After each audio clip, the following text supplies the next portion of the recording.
Hola, soy Ana Carballo, soy de formación psicóloga y doctora en neurociencias y soy profesora titular de la Universidad de Manresa, de aquí, de la UBIC-UCC, de los estudios de educación infantil, y además también soy profesora colaboradora en la UOC, en los grados de psicología y en el máster de dificultades de aprendizaje, y también colaboro haciendo docencia en la Facultad de Educación en la Universidad Internacional de Cataluña. Y aquí, en la Universidad de Manresa, en la UBIC-UCC, coordino desde este primer año la primera edición del máster en neuroeducación, dirigida principalmente a docentes, tanto de infantil, primaria como secundaria, educadores sociales, pedagogos, cualquier persona que tenga interés en aplicar los conocimientos neurocientíficos en la práctica de aula o en la docencia o en la práctica pedagógica. La charla de hoy lleva como título esto, el aprendizaje de la lectura desde la neuroeducación, y para empezar me gustaría hacer una breve introducción sobre qué es la neuroeducación o sobre qué es lo que entendemos nosotros por neuroeducación. La neuroeducación, como podéis ver en este diagrama de aquí, es una nueva disciplina, una nueva transdisciplina, un nuevo campo de conocimiento que hace relativamente poco que se está hablando en nuestro país, pero que ya lleva bastantes años en los países anglosajones. Es una nueva transdisciplina que interrelaciona o que nace de la interacción entre tres campos de conocimiento distintos, como son la educación o el campo educativo, la psicología y las neurociencias. De alguna manera, en el binomio psicología-educación se añaden las neurociencias. Psicología y educación han estado en contacto durante mucho tiempo. Cualquier corriente psicológica ha tenido una repercusión a nivel educativo, pero se añade esta tercera pata, que es el ámbito de las neurociencias, ¿no? Del estudio del sustrato biológico de la conducta humana y del aprendizaje, que es básicamente lo que intentan hacer las neurociencias. De alguna manera, neurociencias y educación están legítimamente interrelacionadas, porque en nuestra práctica educativa lo que intentamos hacer es modificar de una forma más o menos sistemática e intencionada la conducta de los niños y niñas que tenemos en el aula, y cualquier conducta o el sustrato neural de toda conducta, todo lo que sentimos, todo lo que hacemos, todo lo que pensamos, es el cerebro. Por lo tanto, la educación intenta modificar de una forma intencionada el cerebro, los circuitos cerebrales. De ahí que tenga un cierto interés o una cierta lógica que maestros y docentes quieran conocer o deban conocer cómo funciona el sustrato neural del aprendizaje, que es el cerebro, ¿no? Cómo se estructura el cerebro, cómo funciona el cerebro y, finalmente, cómo aprende el cerebro. La idea un poco que defendemos desde la neuroeducación es intentar aplicar todos los conocimientos científicos, la evidencia científica que recoge la neurociencia acerca de cómo funciona el cerebro y de cómo se desarrolla el cerebro, para mejorar la práctica de aula. Sencillamente es esto, no es la panacea, ni es una nueva corriente pedagógica, ni puede solucionar todos los problemas de la educación, pero sí que conocer cómo aprende el cerebro creemos que realmente puede mejorar el diseño de la práctica pedagógica y la práctica de aula. Y otra de las cosas que nos interesa mucho desde la neuroeducación es intentar eliminar los neuromitos. Hay muchísimas creencias falsas acerca de cómo funciona el cerebro. Son falsas creencias que se han popularizado, que se han difundido mucho, que te han contado 1000 veces o que incluso se han hecho películas y que están muy instauradas en la sociedad y en el campo educativo también, ¿no? Y esto solo lo podemos intentar rebatir o combatir con formación en neurociencias y formación en neuroeducación. Esto como una breve introducción acerca de lo que entendemos como neuroeducación, y ahora entrando a hablar ya sobre el tema de la lectura, que es el tema que nos interesa hoy, ¿no? Del aprendizaje de la lectura. Bueno, básicamente decir que la lectura es uno de los aprendizajes instrumentales más importantes que van a realizar los niños y niñas en la etapa escolar. Es un aprendizaje instrumental que permite o da acceso al aprendizaje de cualquier otra materia. Por lo tanto, una dificultad lectora nos va a repercutir en una dificultad de aprendizaje en cualquier otra área. Por lo tanto, es importante mirárnoslo esto y mirárnoslo bien y entenderlo bien o hacerlo bien en el aula, ¿no? Intentar respetar al máximo los procesos madurativos y respetar al máximo los procesos de aprendizaje de los niños y niñas. Por otro lado, la lectura es un invento relativamente reciente. Con esto me refiero a que nuestro cerebro no está diseñado en el momento de nacer para aprender la lectura, sino que se tiene que adaptar a ella. Sí que nacemos con un cerebro que está diseñado para aprender a hablar, y es una capacidad humana que nos hace diametralmente diferente al resto de especies animales, pero no estamos diseñados para aprender a leer. Es un aprendizaje dependiente de la experiencia, que por lo tanto modifica drásticamente la estructura de nuestro cerebro, y que básicamente consiste en la lectura en una transcripción, ¿no? en una codificación más o menos arbitraria y más o menos imprecisa del lenguaje hablado, del lenguaje oral, a unos símbolos escritos. Sencillamente es esto, ¿no? Y cualquier comunidad humana ha desarrollado el habla y el lenguaje oral, pero no todas han desarrollado la lengua escrita. Por lo tanto, es un invento relativamente reciente en nuestra evolución. Y para entrar a hablar un poco de cómo el cerebro aprende la lectura, es interesante mirar este diagrama de aquí, ¿no?, acerca del proceso lector. La lectura, el input es visual. Por lo tanto, la primera activación o la primera parte del cerebro que va a procesar el aprendizaje de la lectura o la lectura es el lóbulo occipital, ¿no?, las áreas visuales que se localizan en la parte más posterior del cerebro, que en este diagrama vemos de color azul. Ahí es donde se va a procesar y codificar la primera información de la forma de las letras, como codificamos cualquier información acerca de formas, colores o incluso movimiento. Cualquier información visual se codifica en las áreas visuales del córtex occipital. De allí va a ir rápidamente a una nueva área que se ha descubierto relativamente hace poco, ¿no?, que el equipo de Stanisław Lem, que es uno de los neurocientíficos más respetados en este ámbito, han denominado como letterbox, ¿no?, como la caja de las letras. Es un área que se activa en el momento en el que reconocemos las letras de nuestro alfabeto. Es como un almacén que reconoce la forma de las letras. Esta va a ser la segunda activación, y luego en paralelo va a haber una tercera activación que envía el input visual hacia áreas que vemos en este diagrama de color verde y amarillo, que se encargan de dar acceso al significado de las palabras y de dar acceso a la pronunciación y articulación de las palabras.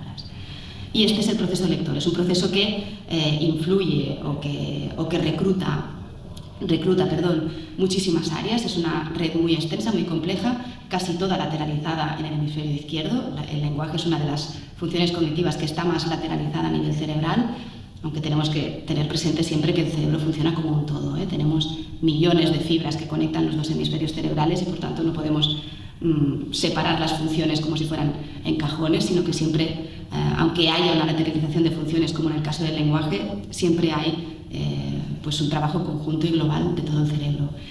Pues estas áreas que vemos en el hemisferio izquierdo, las áreas verdes y amarillas, son áreas del lenguaje oral, son áreas que ya existen en el momento del aprendizaje y que se comparten con el aprendizaje lector, ¿no? En el momento en el que el niño y la niña inician este proceso de aprendizaje lector, conectan de alguna forma las áreas visuales con estas áreas más auditivas. Esto quiere decir que el proceso del aprendizaje lector no es sencillamente un proceso visual, sino que también es un proceso auditivo. Hay muchísima relación con todo lo que es los fonemas o los sonidos del lenguaje. Como iba comentando, ¿no?, en esta gráfica que vemos del proceso lector, vemos que estas redes que están en amarillo y en verde ya existen antes del aprendizaje lector porque son áreas del lenguaje hablado. Por lo tanto, en el aprendizaje lector lo que hacemos es conectar las áreas visuales que nos permiten reconocer las formas de las letras con las áreas más auditivas o más del lenguaje hablado que nos permiten acceder al significado y acceder a la pronunciación y articulación de los fonemas y de las palabras. En el momento en el que el niño o la niña inicia el aprendizaje lector, ya tiene un sistema o un sustrato neural del sistema de lenguaje hablado muy sofisticado, muy desarrollado. Con 5, 6, 7 años hablamos de niños y niñas que son muy competentes hablando, ¿no?, y que llevan muchísima experiencia acumulada con el lenguaje y por lo tanto tienen un sustrato neural muy eficiente en este sentido, y también tienen un sistema visual muy eficiente, muy sofisticado, porque llevan muchos años percibiendo, diferenciando, categorizando estímulos visuales, ¿no?, las formas que vienen en el entorno. Por lo tanto, lo que tienen que desarrollar en el aprendizaje lector es precisamente esta interfaz entre las áreas visuales y las áreas más auditivas del lenguaje, que básicamente consiste en esta área denominada por Dehaene como letterbox, que vemos en el diagrama de color rojo. Esta es el área o la zona del cerebro que experimenta cambios más drásticos con el aprendizaje de la lectura. De hecho, lo decíamos antes, ¿no?, que nuestro cerebro no está diseñado para el aprendizaje de la lectura, sino que cuando aprendemos a leer hay cambios plásticos en nuestro cerebro se tiene que adaptar a la demanda del ambiente que requiere la lectura, y el área que más se adapta o que experimenta más cambios es esta área de letterbox, que se activa solo en las personas que saben leer, en personas analfabetas no, y además solo se activan para los caracteres de nuestro alfabeto. Es decir, que si nosotros vemos letras coreanas o chinas, este área no se activa porque no las reconocemos, no tenemos representaciones mentales de lo que significan estas formas, ni de su significado, ni de su sonido, no las podemos conectar. Y antes se ha estudiado que esta área servía para otra cosa, ¿no? Esto es lo curioso, ¿no?, que cuando el ambiente demanda una nueva habilidad, nuestro cerebro se tiene que adaptar a eso.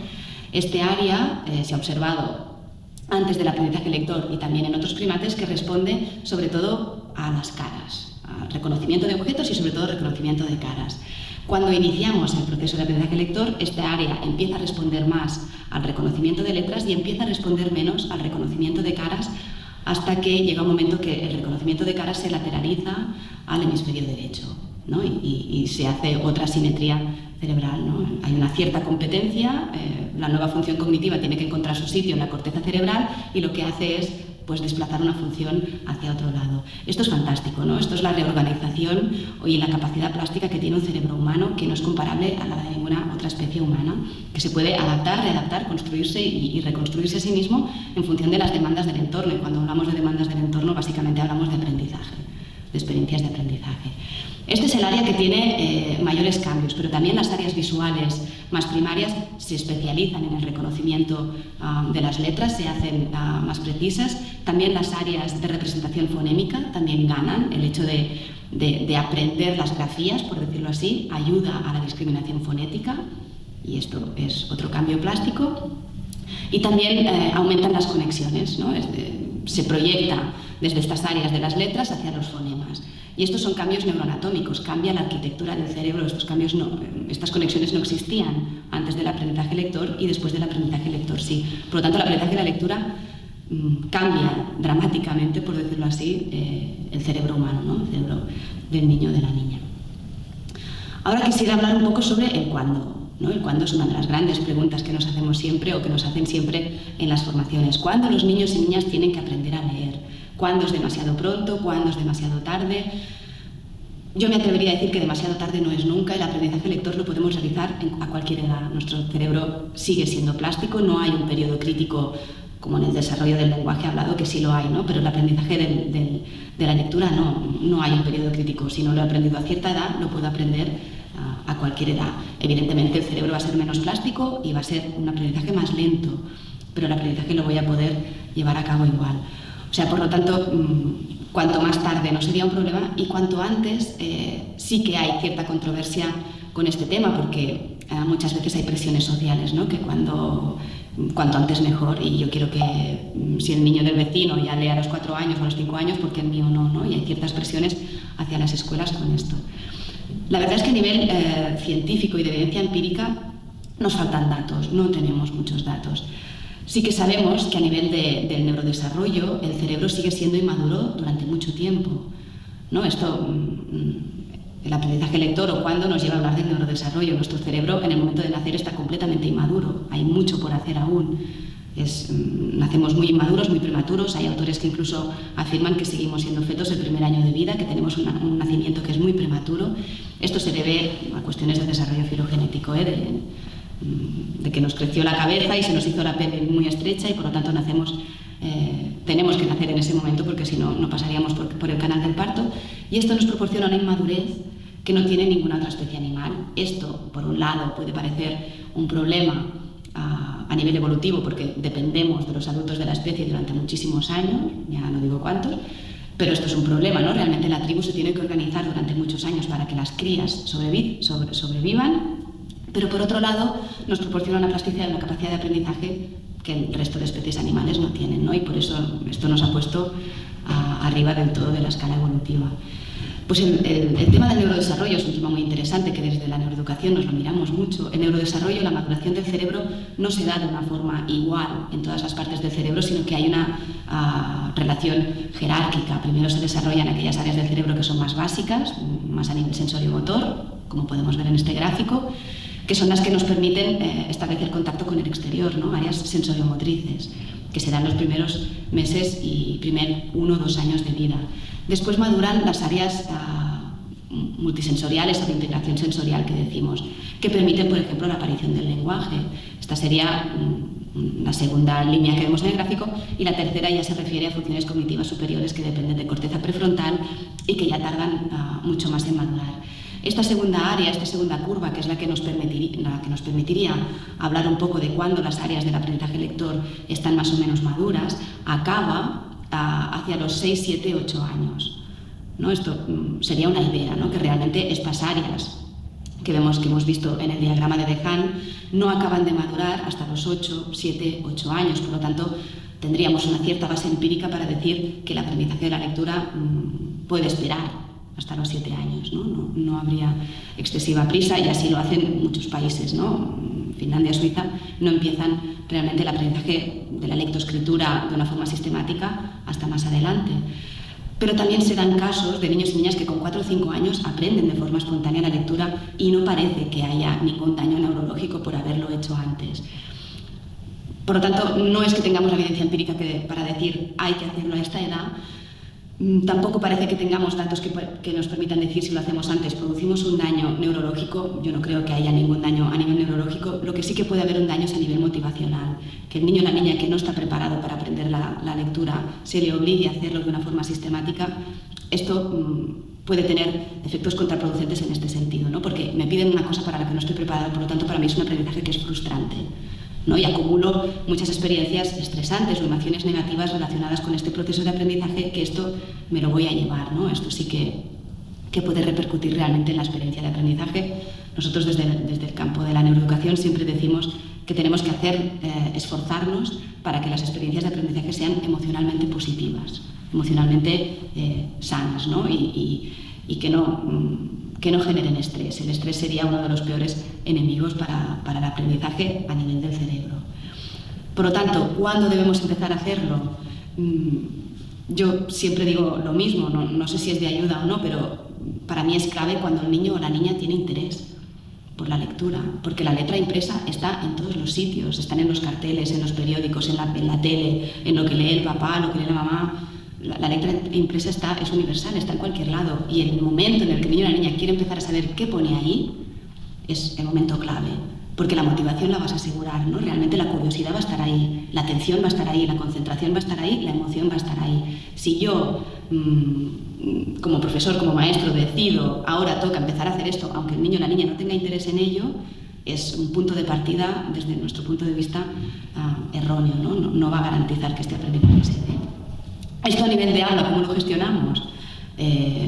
También entendemos que en el aula, si estamos diciendo siempre que todos los niños y niñas son distintos, ¿no? Todos los cerebros son distintos, todos los niños y niñas son distintos y aprenden de forma distinta, tampoco es necesario que todos los niños y niñas hagan lo mismo, en el mismo momento y de la misma forma. Por lo tanto, podemos trabajar a nivel con diferentes rincones, con diferentes grupos que hagan cosas distintas. Y si hay un grupo que realmente tiene interés en la lectoescritura, podemos empezar a hacer estas cosas cuando otro grupo haga otras cosas, ¿no? Sencillamente sería intentar acompañar este interés. Y en cuanto al cómo, que también es un punto de interés, ¿no? O muchas veces hay preguntas al respecto, pues porque durante un tiempo se habló, ¿no?, del aprendizaje global o fonema a fonema, ¿no? Y el aprendizaje global de alguna forma defendía que había que aprender a leer por la forma visual, ¿no?, de las palabras. Se ha visto que a nivel cerebral nuestro cerebro decodifica a las palabras fonema a fonema. Y esto el cerebro lo hace cuando empezamos a aprender a leer, y lo hace siempre. Cuando somos lectores expertos, lo que hacemos es un procesamiento en paralelo de todas las grafías, de todos los fonemas que contiene una palabra. Y esto nos da una falsa sensación de lectura global, porque lo hacemos de forma muy rápida y en paralelo. Pero lo que sigue haciendo nuestro cerebro, si miramos la actividad cerebral, es decodificar fonema a fonema. Por lo tanto, ¿cómo debemos facilitar el aprendizaje de la lectura? Con la correspondencia fonema-grafema. La clave es el método de aprendizaje más rápido, el más eficaz, el más eficiente y el que interpreta nuestro cerebro. ¿Cómo podemos favorecer esto? Con el desarrollo fonémico. Lo que se ha visto, muchos estudios lo demuestran, que a mayor desarrollo fonémico, mayor conocimiento acerca de los fonemas del habla, de mi lenguaje, el aprendizaje del lector va a ser más rápido, más eficiente. Por lo tanto, la conciencia fonológica, ¿no?, que es este conocimiento de los sonidos del habla, de que a cada grafema le corresponde un fonema, que a cada letra le corresponde un sonido, esto los niños y niñas, muchos, la gran mayoría, lo desarrollan de una forma natural, en un ambiente lingüísticamente rico, ¿no?, y en interacción natural con los adultos hablantes de la especie. Pero si no, también lo podemos promover desde el aula, con juegos de rimas, juegos de sustitución de fonemas, juegos de sílabas, juegos de buscar las palabras que empiecen con el sonido tal y cual y jugar con los sonidos del habla a través del juego, porque estamos hablando de edades muy tempranas, ¿no? Más que hacerlo de una forma muy académica, hacerlo de una forma más lúdica. Esto por un lado. Los estudios apuntan clarísimamente que a un mayor desarrollo fonémico, un aprendizaje lector más eficaz. Y por otro lado también hay estudios que apuntan que a un mayor desarrollo del vocabulario, también un aprendizaje lector más eficaz y más eficiente. Los niños y niñas que hablan mejor, que tienen más vocabulario, que reciben mejor input o un input más elaborado, les va a costar menos el aprendizaje lector. Esto, ¿cómo lo podemos potenciar? Desde casa, clarísimamente, con una interacción lingüísticamente rica. Esto yo muchas veces insisto con mis alumnas, ¿no? Que a veces en las familias utilizamos sobre todo el imperativo y el interrogativo, ¿no? Y la interacción que hacemos con el niño o con la niña es de dar órdenes y de interrogar. Y cómo ha ido el cole, y qué has comido, y con quién has jugado, y qué has aprendido. Y esto no es una conversación, esto es un interrogatorio, ¿no? Y ves a los niños diciendo, pues sí, no, y punto, ¿no? No hay realmente una conversación, hay que conversar realmente, ¿no? Conversar de tú a tú y con un interés y explicarle cosas y que te explique. Y esto se fomenta en la escuela también, pero sobre todo en la familia, que es cuando se dan más las interacciones diádicas, ¿no? de uno a uno. Por lo tanto, un mayor conocimiento fonémico, a mayor dominio de los sonidos del habla, me va a ser más fácil después poder codificar estos sonidos en grafías, poder combinarlos, mantenerlos en la memoria y formar palabras. Y por otro lado, desarrollo del vocabulario.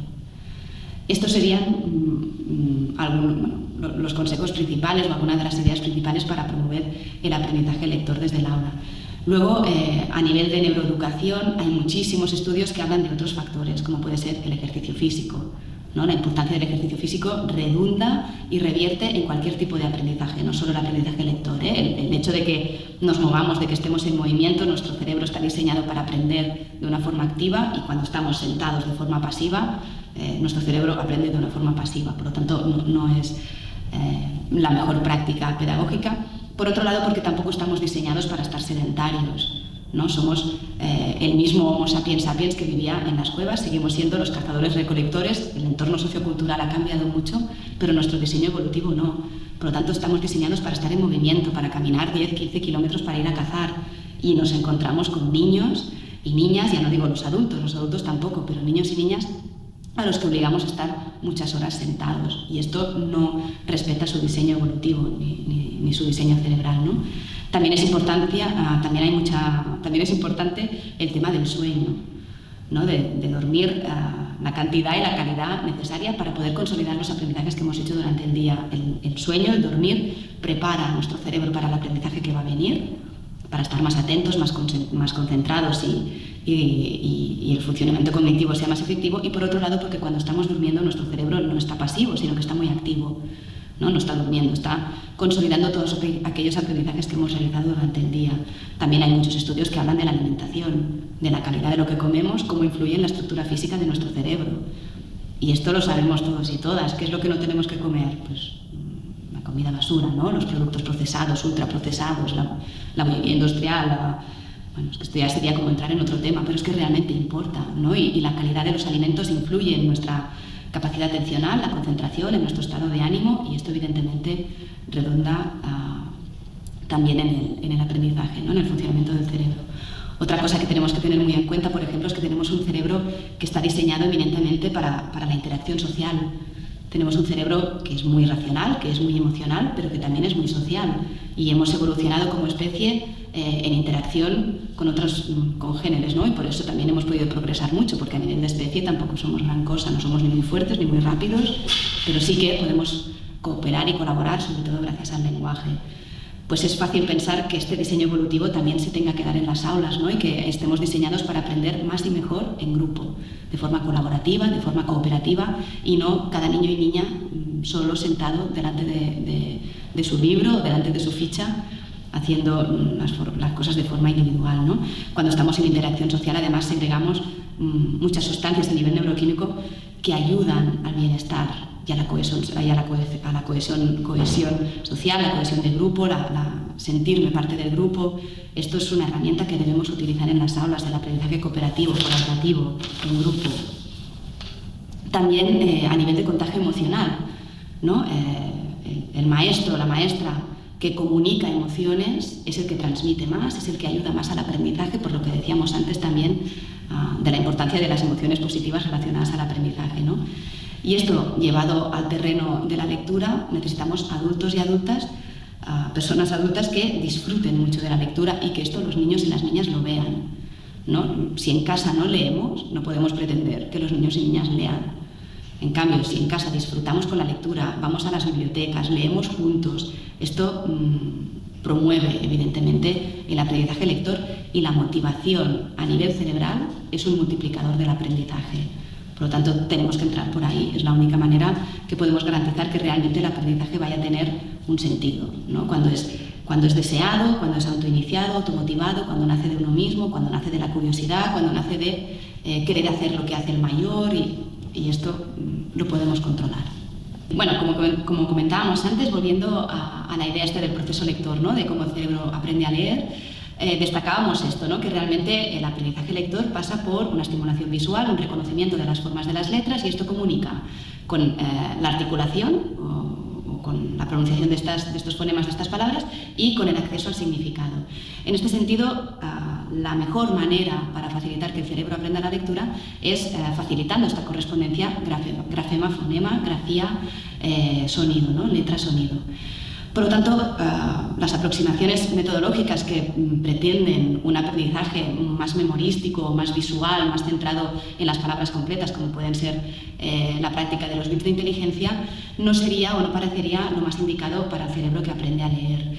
Sí que hay, es una práctica bastante extendida, la de los bits de inteligencia, y que parece que tenga que funcionar o potenciar la memoria visual de los niños y niñas.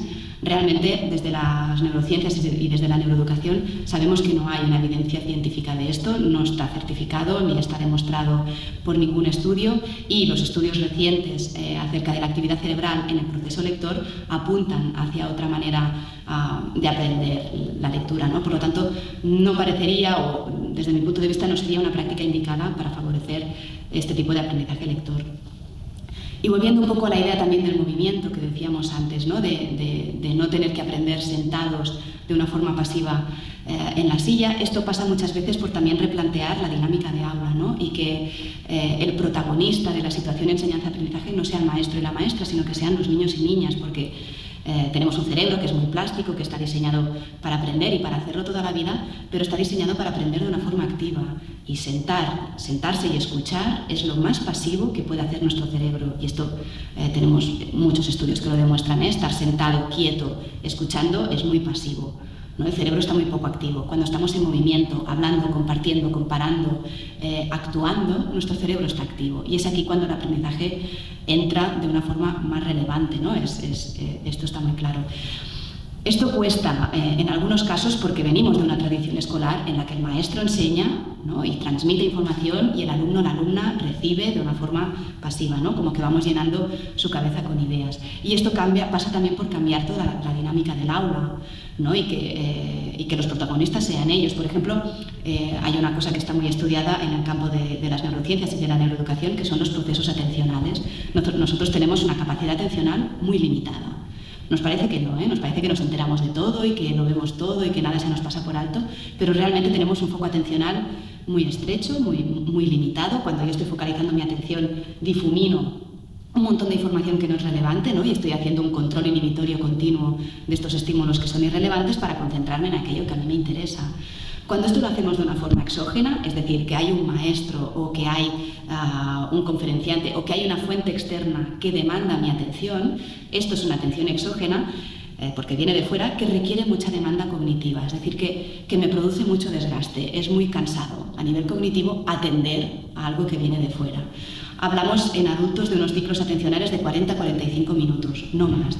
Si hablamos de cerebros infantiles, ciclos atencionales mucho más cortos, clarísimamente. ¿Qué pasa cuando la atención no viene de fuera, sino que viene de dentro, ¿no? Porque esto a veces nos lo dicen las familias, es que le cuesta tanto estar atento, o los maestros, en clase, pero después jugando a una cosa que les interesa se están 3 horas. Es porque el foco atencional cambia, ya no viene de fuera, sino que viene de dentro. Cuando la atención es automotivada, es autoiniciada, nace de una necesidad mía o del interés mío, no hay ciclos atencionales, no hay distracciones. Cuando yo estoy haciendo, no me puedo distraer porque lo estoy haciendo. Y yo esto lo he visto. He visto escuelas en las que suena el timbre para salir al patio y los niños y niñas no salen porque lo que están haciendo es tan interesante que no salen al patio. Porque lo que están haciendo en el aula es apasionante, se podrían tirar ahí horas y horas. ¿Pero por qué? Porque es un aprendizaje que es autónomo, que es autorregulado, que responde a sus intereses, a sus necesidades, a la motivación intrínseca. De aquí la idea esta de respetar un poco el momento en el que introducimos el aprendizaje de la lectura, ¿no? Yo decía, el momento ideal es cuando el niño o la niña tiene interés. Y es que este interés va a llegar porque somos curiosos y son curiosos, y esto también lo llevamos como una tendencia innata, ¿no? Nuestro cerebro está diseñado para detectar la novedad. Todo lo que es nuevo despierta mi atención. ¿Por qué? Porque evolutivamente me interesa saber si esto es bueno, es malo, me lo puedo comer o tengo que salir corriendo porque me va a atacar. Y esto nos lleva a pensar que hay que innovar en el aula. Todo lo que sea novedoso va a cambiar mi foco atencional o va a refocalizar mi atención. Por lo tanto, innovar sin miedo. Si lo que hacemos en el aula es muy rutinario y cada día es lo mismo, no hay atención en este sentido, ¿no? No hay esta tendencia, esta curiosidad, estas ganas de saber, que de normal ya las llevamos, ¿no? Es un poco intentar respetar esto y ceder la autonomía para que sean ellos y ellas los que aprenden, porque es que finalmente tú puedes diseñar una práctica de aula que sea estupenda y fabulosa, pero no puedes hacer así y que aprendan, ¿no? El que va a aprender va a ser el niño o la niña. Por lo tanto, hay que estar muy encima de esto, ¿no? De ver realmente su proceso, su momento, su interés, sus dificultades y acompañar esto. No es fácil, evidentemente, porque tenemos las ratios que tenemos. Es mucho más fácil hacer una educación normalizadora, ¿no? Que todos hagan lo mismo en el mismo momento, todos la misma ficha, todos el mismo libro. Esto es lo que es más fácil, es más práctico, pero esto no es lo que da mejores resultados, ¿no? Y a la vista está que tenemos pues, el fracaso escolar que tenemos, ¿no? Por lo tanto, tenemos un sistema educativo que se tiene que replantear muchas cosas, y una de ellas es esta, es que el aprendizaje sea activo, ¿no? Que sean ellos y ellas los que hacen. En este sentido, los bits de inteligencia sería un aprendizaje muy pasivo, ¿no? La maestra va pasando las fichas y los niños van diciendo pipa, pipa, pipa, y esto no repercute o no revierte en un mejor aprendizaje lector. El aprendizaje lector pasará por aprender a discriminar las letras, asociarlos con los fonemas, jugar con los fonemas, jugar con los sonidos, jugar con las sílabas. ¿Qué pasa cuando le quitamos este fonema a esta palabra? ¿O qué pasa cuando le ponemos este fonema delante a esta palabra? ¿Cómo cambia? ¿Por qué cambia? Juegos fonémicos los hay muchísimos, ¿no? Y esto es realmente pedagógico, ¿no? Esto sí que sería útil. ¿Alguna herramienta o uno de los temas que también genera mucho interés alrededor del aprendizaje y sobre todo del aprendizaje de la lectura es el uso de las TICs en el aula, ¿no? Porque bueno, básicamente las TICs están en el mundo y la escuela no es un universo aparte del mundo, ¿no? Y las TICs, las tablets están entrando directamente en el aula, ¿no? Ya hace mucho tiempo que de los ordenadores, pero ahora también las tablets. Y hay ciertos estudios que demuestran que softwares diseñados o indicados hacia este aprendizaje de la conciencia fonológica, ¿no? de esta correspondencia grafema-fonema, ayuda a establecer o a sentar las bases de este futuro aprendizaje lector, y se han visto en algunos estudios que incluso con un entrenamiento muy breve en el tiempo ya se producen cambios a nivel cortical, ¿no? Esta área que comentábamos antes, la de la letterbox, que es la que está especializada en reconocer las formas de las grafías y de las letras, ya habría cambios con niños y niñas de 4 o 5 años cuando todavía no han iniciado el proceso lector. Esto, por un lado, podría indicar, ¿no? Nos hace falta más evidencia empírica porque hay pocos estudios y seguro que a la larga van a haber más, ¿no? Pero podría indicar que esto es una herramienta a tener en cuenta en el aula, no solo por esto, sino también por el factor motivacional que suponen las pantallas, ¿no? A todos los niños y niñas del mundo mundial les interesan las pantallas, les atraen, les parecen reforzantes, les gustan. Bueno, yo tengo un niño de 2 años y yo está ya enganchado a ello, ¿no? Esto es así, por lo tanto, por un lado nos permite captar mejor la atención, porque es más reforzante o es más estimulante hacer ejercicios que pueden ser más o menos repetitivos con una tablet a nivel de juego, ¿no? Con un entorno más lúdico, que no hacerlo de una forma más repetitiva con el lápiz y el papel. Y también porque sabemos que las pantallas o los sistemas audiovisuales trabajan también sobre el sustrato neural del refuerzo. Nuestro cerebro tiene unas áreas específicas que codifican el placer, por decirlo así, ¿no? Todo lo que nos gusta pasa por el sustrato neural del refuerzo y todo lo que nos gusta o lo que nos es placentero tendimos a repetirlo, es motivador, ¿no? Por lo tanto, el uso de las pantallas también podría estar trabajando en base a este sistema de la recompensa que de alguna manera multiplica o ayuda al aprendizaje en el cerebro. Bueno, pues nada más. Hasta aquí mi intervención y bueno, muchas gracias. Agradecer a la Asociación Española de Comprensión Lectora y a Superpix Leo Bien por haberme invitado y por la confianza para hacer esta ponencia y nada más. Espero que sea útil para las personas, para los asistentes al Congreso.